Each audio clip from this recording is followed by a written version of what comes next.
Pessoal, nessa aula 3 em termoquímica, eu vou abordar uma coisa que o aluno tem que dominar que é importante, que são os fatores que influenciam a variação de entalpia.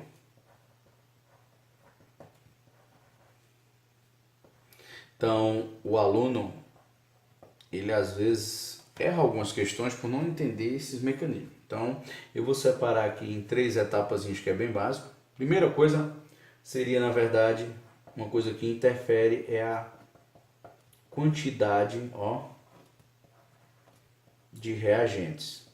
A quantidade de reagentes que você vai ter lá na equação, ela vai influenciar direto aí o raciocínio. Por quê? Preste atenção. Eu vou colocar um exemplozinho aqui. Eu tenho 1 mol de hidrogênio mais meio mol de oxigênio gasoso. Vou colocar uma equaçãozinha comum, né, que é a formação da água. Eu vou formular vou formar 1 mol de moléculas de água no estado líquido. E isso vai envolver uma variação de entalpia padrão no valor de menos 285,8 kJ. Então eu tenho 1 mol, o meio mol, produzindo 1 mol de água. Então a entalpia, nesse caso aqui, seria a entalpia de formação, menos 285,8. Ele está dizendo que está liberando menos 285,8. Se você dobrar, a quantidade molar, eu passei aqui, de 1 mol, na verdade eu multipliquei por 2, de 1 mol por 2 aqui, você vai ter meio mol, 1 mol de oxigênio, produzindo 2 mols de água. E o calor, padrão de formação, vai dobrar, menos 571,6 kJ. Então o que é que você observa, né, de novidade, de mudança aqui? Que eu dobrei a quantidade de mols e dobrou automaticamente a quantidade de energia liberada. Então essa quantidade, né, de reagentes influencia diretamente, proporcionalmente, a entalpia. Se você dobrar, dobra a entalpia. Se você triplicar, triplica a entalpia. Se você dividir por 2 a quantidade de mol, divide por 2 a quantidade de energia que é liberada. Outra coisa importante, que eu vou chamar de 2 aqui, é o estado físico. O estado físico dos reagentes e produtos, eles influenciam. Aí você diz por quê? A entalpia no estado de vapor, ela é muito maior do que a entalpia no estado líquido e é muito maior do que a entalpia no estado sólido. Então, nesse sentido aqui, eu tenho um aumento da entalpia. Isso quer dizer que eu estou aumentando,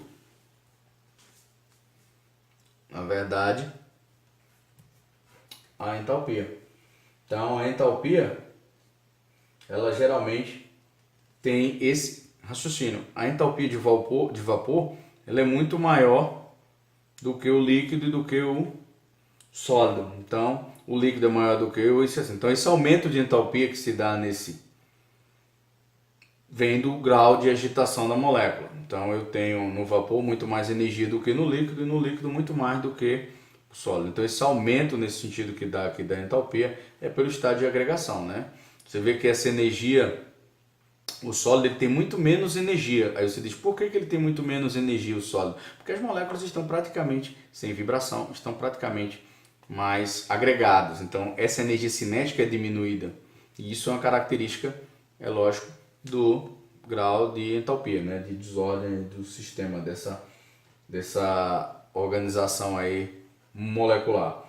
Outra coisa importante, que a gente chama de terceiro caso, é o que a gente chama de forma alotrópica. Aí muitos alunos não lembram, alotrópica, muitos alunos não lembram o que é alotropia. Então, a alotropia é quando você tem substâncias simples né? Formando substâncias diferentes, por exemplo. Vou dar um exemplo disso aqui. Um exemplo clássico disso, a gente tem o oxigênio gasoso e o ozônio gasoso. Nós temos o carbono diamante e o carbono grafite, não é isso? São exemplos de mesma substância simples formando, mesmo elemento químico simples formando substâncias simples diferentes. Então a gente tem isso, a forma alotrópica. E a forma alotrópica de menor entalpia sempre vai ser a mais estável, sempre. A menor entropia eu vou ter na forma mais estável. Eu lhe pergunto, qual é que é mais fácil? Onde é que é mais fácil eu encontrar oxigênio ou ozônio? O oxigênio. Então o oxigênio é a forma mais estável. Se você pegar carbono, grafite e carbono, diamante, grafite é muito mais estável. Carbono, diamante eu não encontro tão comumente, até porque se a gente encontrasse todo mundo estava rico, mas a gente não encontra carbono, diamante tão facilmente. Então seu alto valor e as propriedades dele permite que ele tenha essa raridade, então não é muito comum encontrar ele, é mais estável eu encontrar o carbono, grafite, que é o carbono comum que a gente encontra aí no nosso dia a dia. Então, o carbono grafite, a entalpia dele é muito menor do que o carbono diamante.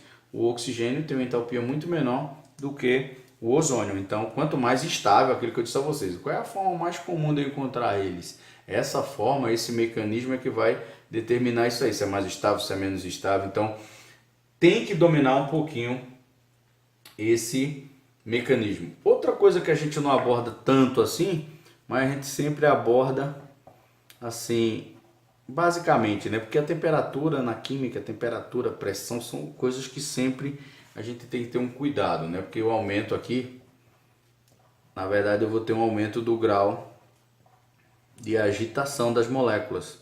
Então, consequentemente, se eu tiver um aumento de temperatura em uma reação, é muito comum que eu tenha um aumento em sua entalpia. Então, eu posso ter um aumento que pode ser bem significativo, pode ser não tão significativo, mas sim eu tenho uma influência.